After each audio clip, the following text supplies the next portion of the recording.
son muchas las preguntas de acuerdo a este escenario económico y financiero del país que nos hacemos cotidianamente, ¿no? ¿Cómo está hoy el sector productivo? ¿Cómo está hoy el comercio? Puntualmente hablando, con esto que juega, bueno, el dólar, de más está decirlo. Y además, hace poquitos días hubo una asamblea en FEBA, también justamente con nuevas autoridades. Así que vamos a hablar un poquito de lo que hace el sector y lo difícil realmente que está para el sector con Carlos Cappelletti. Carlos, ¿cómo estás? Gracias por este rato, como siempre. Buenos días, Jorge, para vos y tu audiencia. Efectivamente, el día 29 de marzo se realizó la asamblea anual donde se aprobó memoria, balance y autoridades de la Federación Económica de la Provincia de Buenos Aires. Y bueno, básicamente el mismo equipo de conducción que mantuvo la presidencia Alberto Caale y un grupo de dirigentes que acompañamos en esta gestión, formando un equipo de trabajo sólido, intenso y de mucha actividad en la gremial empresaria. Así que, bueno, lo que, no sé si querés, empecemos por la actividad gremial, Sí, contarte que sí, porque es importante lo que es la actividad gremial empresaria, diríamos, ¿no? sí, FEBA en este año, que ya ha retomado en el mes de febrero su actividad gremial, este año en el mes de mayo cumple 70 años y pensamos hacer una movida importante por la actividad gremial en defensa de las pymes de la provincia de Buenos Aires, alineada en su concepción con CAME, de la cual formamos parte también de su consejo directivo.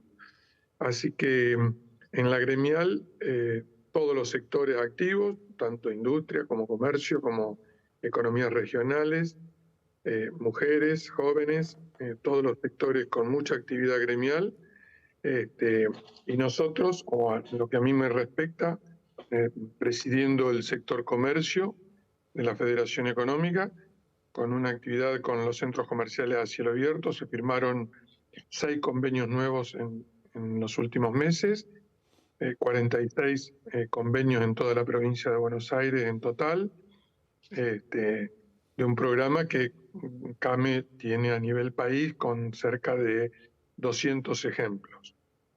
Esta es la realidad del comercio, de la actividad gremial. Por otro lado, la macroeconomía muy desordenada, con dificultades en el aspecto social también, y concentrándonos en la actividad PYME del sector comercio, con 8 meses de caída consecutiva, lo cual hace una situación bastante difícil, una espiral inflacionaria que hace 6 meses atrás o un año atrás era difícil de pensar en guarismo del 7% de inflación mensual, y con una situación muy compleja en un mundo muy cambiante, muy dinámico, donde el comercio tiene esa necesidad de globalizarse y las pymes sufriendo una situación interna de una macroeconomía que no pueden manejar y de una microeconomía que le es cada día más difícil poder llevar adelante. Esa es la situación un poco del comercio en general. Claro, y de acuerdo a este escenario, Carlos, bueno, es muy lógico pensar que los bancos están ausentes también, ¿no?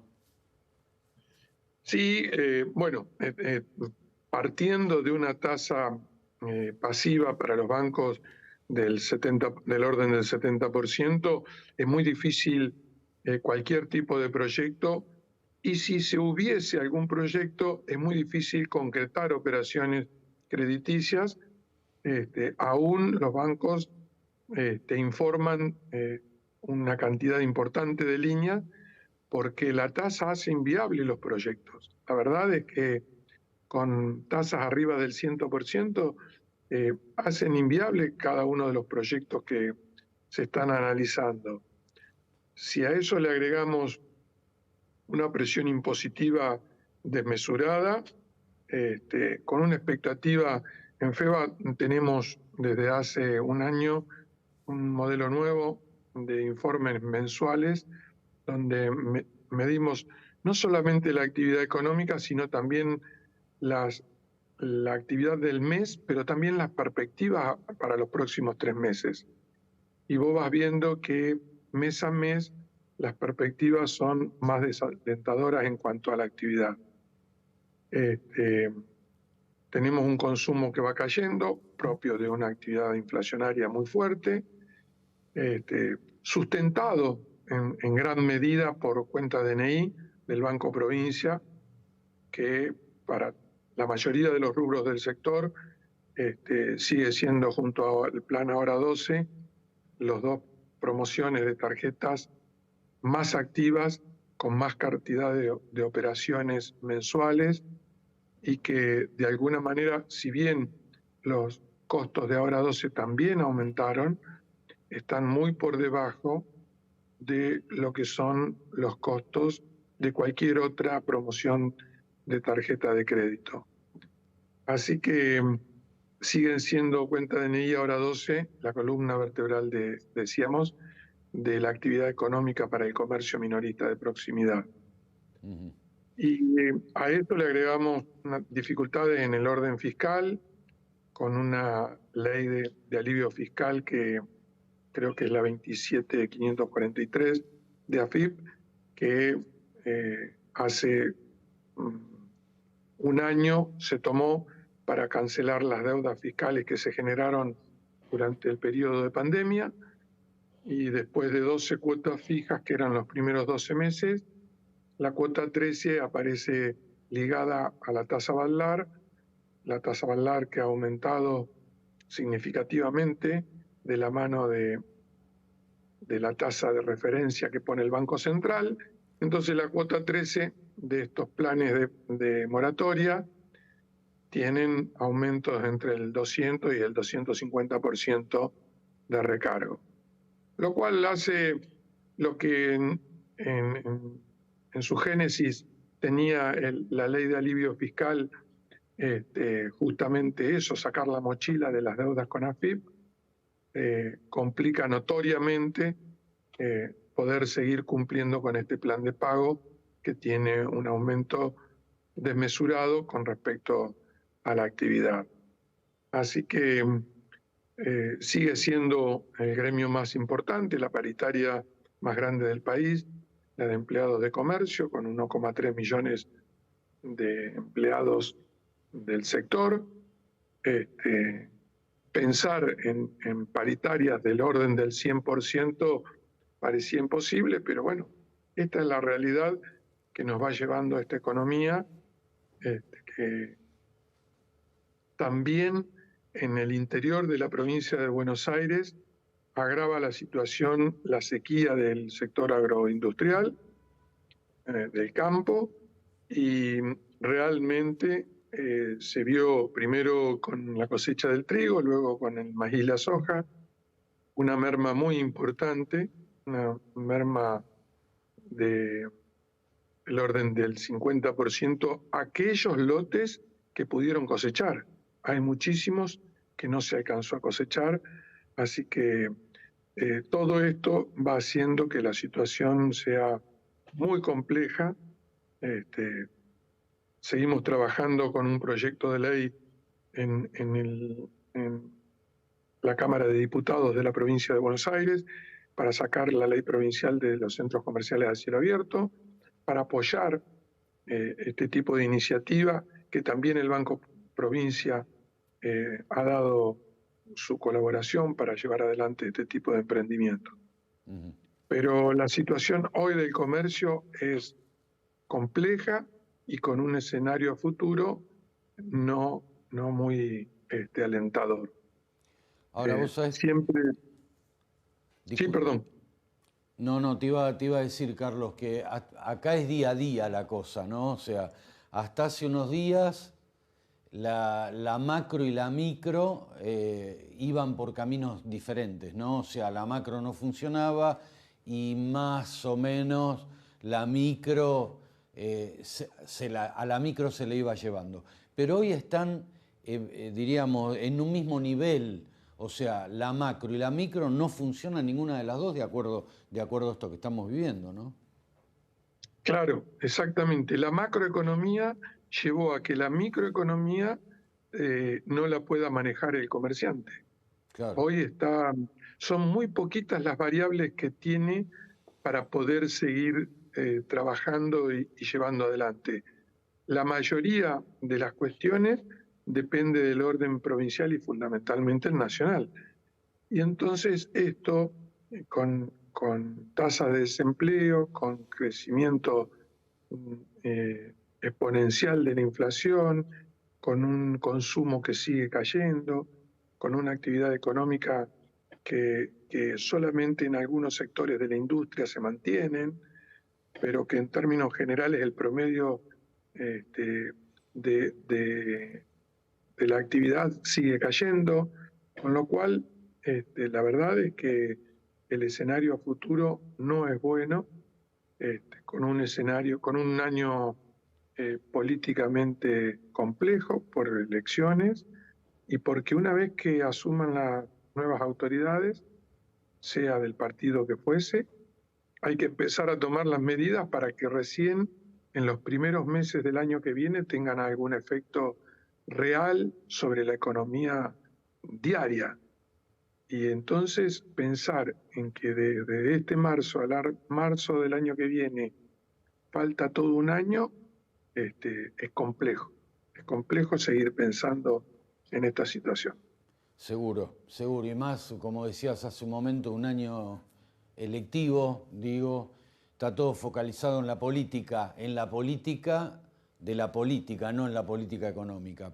Pareciera como que una cosa fagocita a la otra, ¿no? Cuando en realidad hay sectores, claro, porque también es real esto que comentás, Carlos, o sea, eh, a esta realidad se llegó a través de un proceso.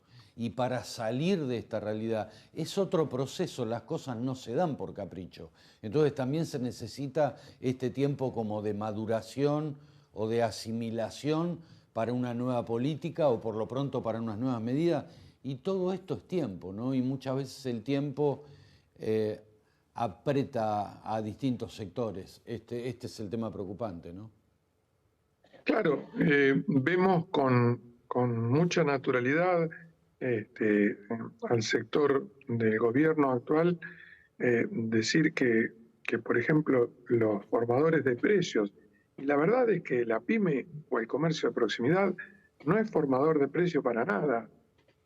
Precios justos no le llega o le llega a un precio del mayorista, mismo precio que tendría que venderlo, no puede funcionar. Entonces, dejar bien en claro que el comercio de proximidad no es formador de precios, traslada los aumentos que recibe. Y muchas veces tratando de achicar el margen para poder vender o poder seguir manteniéndose en un nivel de facturación que le permita seguir funcionando. Esto hace que el nivel de ventas no solamente es menor, sino con menor margen de rentabilidad, que es un cóctel bastante difícil de asimilar. Menor cantidad de ventas con menor margen de utilidad. En este sentido, Precios Justos funcionó primero en las grandes superficies, pero no le llega al comerciante. Y entonces, hace unos días, cuando el ministro de Comercio decía que son los pequeños comercios los responsables de este proceso de aumento de precios, queremos dejar bien en claro que no es así. Lo único que hace el comercio de proximidad es trasladar los costos que recibe. Y en eso hay una diferencia importante entre el precio que le llega de compra a las grandes cadenas de supermercados y el precio que le llega a las despensas y almacenes de barrio. Seguramente. Es una eterna... Vos sabés que me alarma, Carlos, cuánto discursivo hay y qué pocas cosas se llevan a la práctica, ¿no? Porque muchas veces se habla de la importancia del sector comercial, de la importancia de las pymes, pero pareciera que año tras año, gobierno tras gobierno, porque esto va más allá de un mismo gobierno, pareciera que todo queda en lo discursivo. ¿Cómo cansa realmente esto? De pronto hay acciones que el origen o lo que, lo que se persigue es real, es correcto. Nosotros cuando se salió esta ley fiscal de alivio para las deudas contraídas durante el periodo de pandemia, estuvimos de acuerdo. Ya decíamos que era complejo el hecho de que las cuotas estuvieran atadas en inflación, porque en este país nos suele pasar esto. Tenemos periodos un poco estables, pero luego hacen picos. Y la inflación modifica y corrige cualquier tipo de asimetría. En esto, todo lo que sea atado a inflación es la posibilidad de que en un momento se dispare y se haga inviable. Y es lo que pasó. Nadie podía prever, pero sí se podía esperar que en algún momento la inflación se disparara. Y esperemos que se mantenga, mira lo que estamos diciendo, en estos niveles, Claro. porque no es ajeno la posibilidad de que el proceso de inflación, la espiral, siga llevando una cosa a la otra y terminemos en un proceso hiperinflacionario que nos ha traído tantos problemas. Seguramente. Carlos, bueno, ya nos estamos quedando sin tiempo. Quiero agradecerte nuevamente por este rato y esperemos que es lo que merece el sector, vuelvo a decir comercio, pymes, que llegue en algún momento o que haya en algún momento algo, mirá de lo que estamos hablando justamente, yo repito, algo de estabilidad. Correcto. Sin estabilidad no se puede programar, no se puede proyectar, es muy difícil planificar. Son cuestiones que la macroeconomía debiera darnos para poder trabajar con un horizonte de mediano plazo, ya ni siquiera de largo plazo. Seguramente. Gracias, Carlos. Gracias, Jorge. Muy amable.